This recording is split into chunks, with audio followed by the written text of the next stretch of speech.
विधानसभा चुनाव से पहले मध्य प्रदेश की राजनीति में एक बार फिर से कंप्यूटर बाबा की एंट्री हो चुकी है। अक्सर इनके वीडियोस चर्चा का विषय रहते हैं और वायरल भी होते हैं।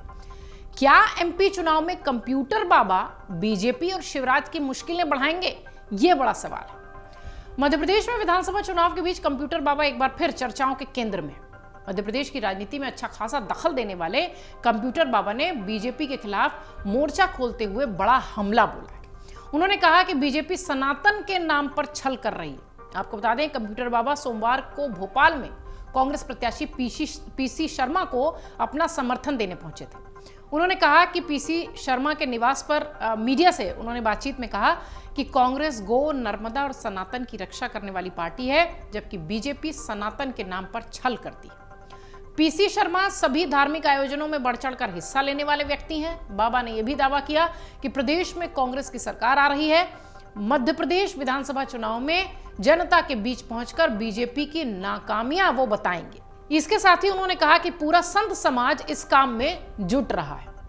हाल ही में उन्होंने सीएम शिवराज सिंह चौहान के नेतृत्व वाली राज्य सरकार की आलोचना भी की थी। आप सबको याद होगा, उन्होंने आरोप लगाया था कि राज्य सरकार गायों की अनदेखी कर रही है। बाबा का यह कहना था कि मध्य प्रदेश सरकार साड़ी, छाता, चप्पल, जूते जैसी कई तरह की योजनाएं ला रही है, लेकिन गाय के लिए कोई योजना नहीं है क्योंकि वो वोट जो नहीं देती। बाकी योजनाएं इसलिए लाई गई हैं क्योंकि इन सब से वोट मिलते हैं। कंप्यूटर बाबा ने कांग्रेस के नेतृत्व वाली कमलनाथ सरकार के दौरान निर्मित गौशालाओं की स्थिति को लेकर राज्य सरकार पर हमला बोला।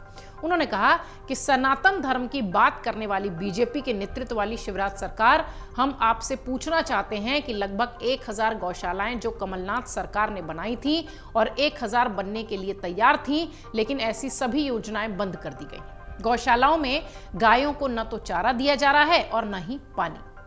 इससे पहले कंप्यूटर बाबा ने उज्जैन के महाकालेश्वर मंदिर में वीआईपी पूजा को लेकर राज्य सरकार पर निशाना साधा था। उन्होंने कहा था कि यह सनातनियों के लिए ठीक नहीं है। उन्होंने कहा था कि मध्य प्रदेश सरकार बाबा महाकाल की पूजा अर्चना के लिए वीआईपी दर्शन सुविधा का आयोजन करती है। वो दर्शन के लिए पैसे लेते हैं, इसकी विभिन्न प्रकार की दरें हैं और हम सभी इसकी निंदा करते हैं। उन्होंने आगे कहा था कि क्योंकि आम जनता, आम आदमी सादगीपूर्ण पूजा करना चाहता है, उनके पास पैसे नहीं है। हालांकि ये कोई पहला मौका नहीं था जब बाबा खुलकर बीजेपी के विरोध में आए हैं। कंप्यूटर बाबा इसके पहले भी बीजेपी के खिलाफ मोर्चा खोल चुके हैं। लोकसभा चुनाव में बाबा ने दिग्विजय सिंह की जीत के लिए धूनी रमाई थी, हवन करवाया था। इतना ही नहीं, बाबा कैसे आयोजन में बड़ी संख्या में संत जुटा लेते हैं, यह भी आश्चर्य की बात हो जाती है। बता दें आपको कि कंप्यूटर बाबा उन संतों में से एक हैं जिनका मध्य प्रदेश की राजनीति में बड़ा प्रभाव है, वर्चस्व है। बाबा का पूरा नाम नामदेव दास त्यागी है। बताया जाता है कि पूर्व मुख्यमंत्री दिग्विजय सिंह ने उनके जो तेज दिमाग उनका जो है, उसी के चलते उन्हें कंप्यूटर बाबा नाम दिया था। बाबा को राज्य मंत्री तक का दर्जा मिल चुका है। इसके साथ ही शिवराज सरकार में बाबा कंप्यूटर के आश्रम पर बड़ी कार्रवाई भी की गई थी और बाबा जेल भी जा चुके हैं। साल 2018 में पहली बार नामदेव दास त्यागी का नाम सुर्खियों में आया था, जब एमपी विधानसभा चुनाव में कुछ समय पहले ही शिवराज सरकार ने उन्हें राज्य मंत्री का दर्जा दिया था।